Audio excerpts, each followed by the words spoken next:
Good evening and welcome to NTD UK News. I'm Stuart Lees and here are today's top stories. Electric scooters are set to launch in London next month, but how safe are they? A Metropolitan Police officer is under investigation for chanting Free Palestine during a demonstration. And consumer group Which tests the performance of reusable face masks with some alarming results.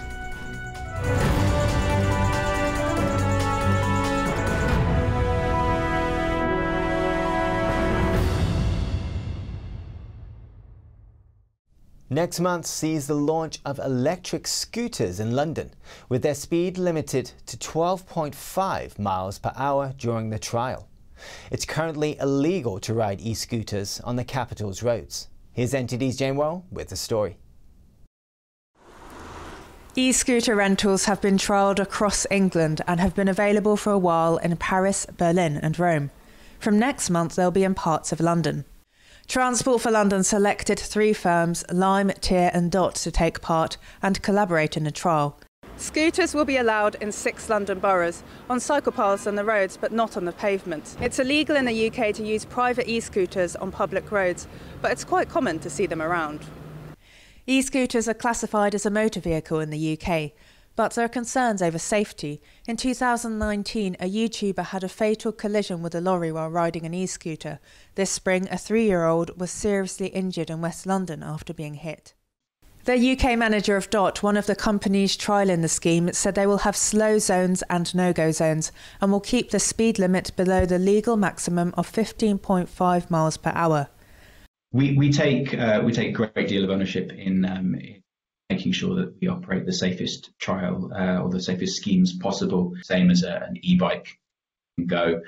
So the whole trial will be reduced to 12.5 miles an hour. We know that accidents tend to happen in the first couple of rides, so keeping that speed low whilst people get used to the scooters and understand how they work will be absolutely critical. There'll also be facial recognition to check the driver of the scooter via an app, and riders will need to take an online safety course before their first hire. Companies hope, amid the backdrop of the pandemic, e-scooters will be used as an alternative to public transport. Jane Worrell, NTD News, London. Video clips of a female officer supporting a pro-Palestine protest have caused controversy. The Metropolitan Police have launched an internal investigation. A Metropolitan Police officer is under investigation after footage emerged of her chanting Free Palestine during a demonstration. The clip circulating on social media shows her talking with the demonstrator, then hugging her and joining in the chant. The incident took place last Saturday in central London during a pro-Palestinian march. The Met Police says that officers are encouraged to positively engage with demonstrations, but not to actively participate or adopt political positions. The incident echoes controversy from last summer when some officers were seen taking the knee along with Black Lives Matter protesters. A study published today finds alarming flaws in the effectiveness of reusable face coverings. Consumer group Which says that one product tested failed to trap 2/3 of the particles passing through. NTD's Neil Woodrow gives us the details. The watchdog group Which tested a range of popular brands and styles of face coverings and masks to see how well they filtered particles, how breathable they were, and how they fared after multiple washes. Which found that the best performing face covering was able to block more than 99% potentially harmful bacterial particles, filtering just as well as a disposable mask. But the worst product only trapped 1/3 of the particles passing through. The Adidas face covering, £17 for a pack of 3, only filtered 1/3 of particles in Which's tests. Adidas told Which its mask was designed early on in the pandemic. The VitaShield face covering, £9.99 for 3, dropped from 60% filtration on first use to 38% after 5 washes. Vitagroup says its face covering was tested at external accredited facilities, which showed filtration levels of more than 90%. It is calling for mandatory standards to be put in place. Some reusable face masks now display filtration levels on the packet, but 4 of those did not achieve the stated levels when tested by Which. The highest scoring face covering tested was the AirPop Pocket, $24.99 for 4. This semi-reusable covering is made from similar materials to disposable masks, so it can only be washed and reused a set number of times. Other high performers were masks from Superdrug and Marks & Spencer, which scored well for filtration, breathability and comfort. Which magazine editor Harry Rose said, "While the best reusable face coverings can be just as effective as a disposable mask, there are still too many that fall short of the mark." As we all know, face coverings must be worn on public transport and in many indoor premises unless exempt. But what fewer people know is that a face visor or shield can be worn in addition to a face covering, not instead of one. Neil Woodrow, NTD News, Westminster, London. Labour has questioned the government over a suggested lack of clarity on overseas travel after ministers issued mixed messages about travelling to countries on the so-called amber list.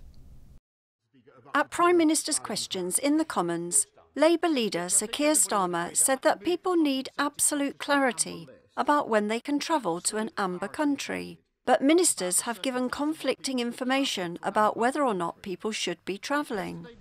The Prime Minister said that travel to amber countries should only be where it's essential. By the evening, the Welsh Secretary suggested some people might think a holiday is essential. The government's lost control of the messaging. But Boris Johnson said the government's advice has been very clear. And it is very, very clear, Mr. Speaker, you should not be going to an amber list country except for some extreme circumstance, such as the serious illness of a family member. You should not be going to an amber list country on holiday. Starmer said the government's traffic light system is hopeless and urged the Prime Minister to introduce a proper system to protect the country from new variants of the CCP virus. But Johnson said the UK has one of the strongest border regimes anywhere in the world, with 43 countries listed on the red list.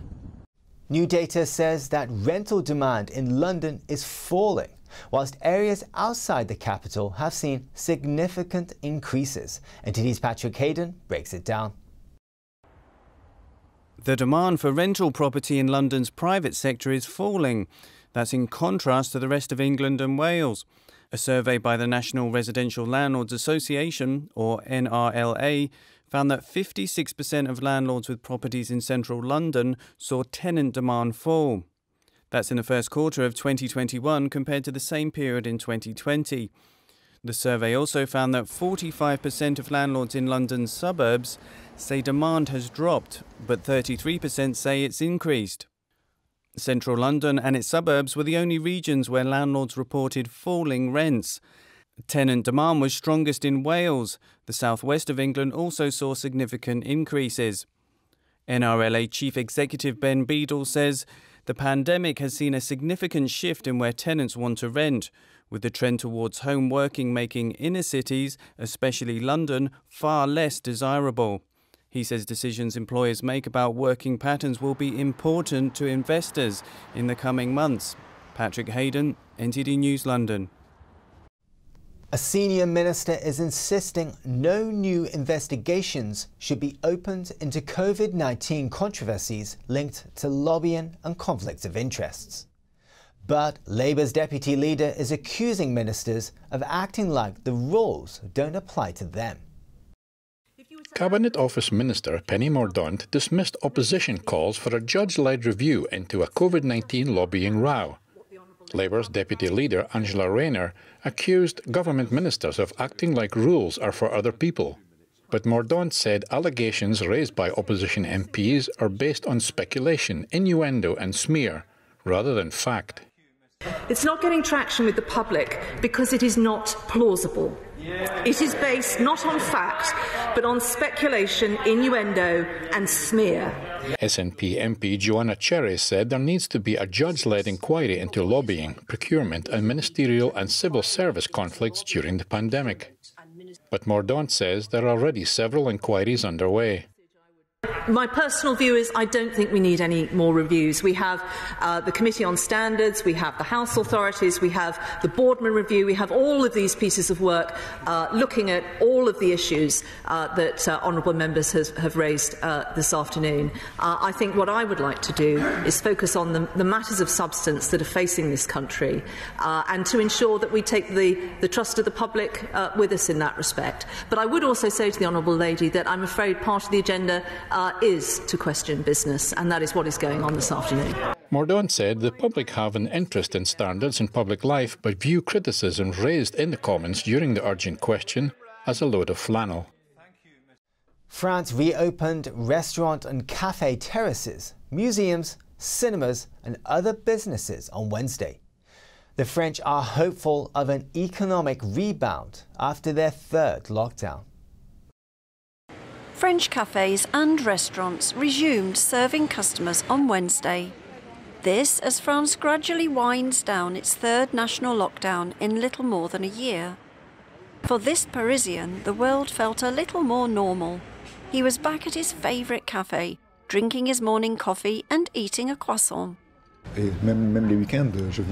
I come here even during the weekends, really early in the morning, to enjoy the quiet time. So I was definitely looking forward to getting back to my old life and the person I was before. Others were also happy to regain some normality. I woke up in a good mood this morning, even though I have a long day of work ahead of me. I'm happy I'll be seeing my friends tonight in Paris. We'll get back to our normal life, our youth. The French finance minister had his morning coffee as well. It's the beginning of a return to normalcy, a gradual reopening of all businesses, all restaurants, all hotels, and I think it's good to take it step by step.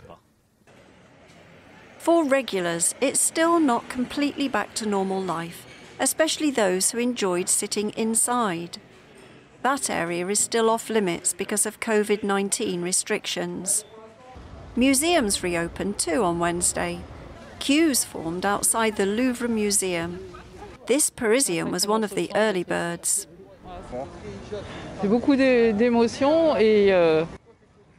I'm full of emotion. We need beauty and we're really so lucky in Paris.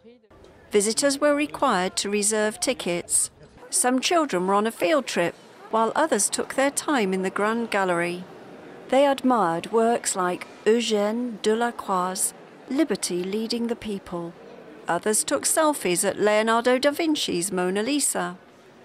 Non-essential retail outlets and other businesses also reopened on Wednesday. It's the first time in 6 weeks. At the Printemps department store, shoppers browse through the goods. I've been missing this for more than a month. Even if we buy nothing, to see people, to see the collections, to have some contact again with the outside world. Economists estimate the latest lockdown had caused much less disruption than the previous two. Still, even if the French return in droves to cafes and stores, as their owners hope, many remain wary about the lingering impact of the crisis. Still to come, a startup company is working on supersonic commercial aeroplanes. The flight time from London to New York could be halved. Find out more after the break.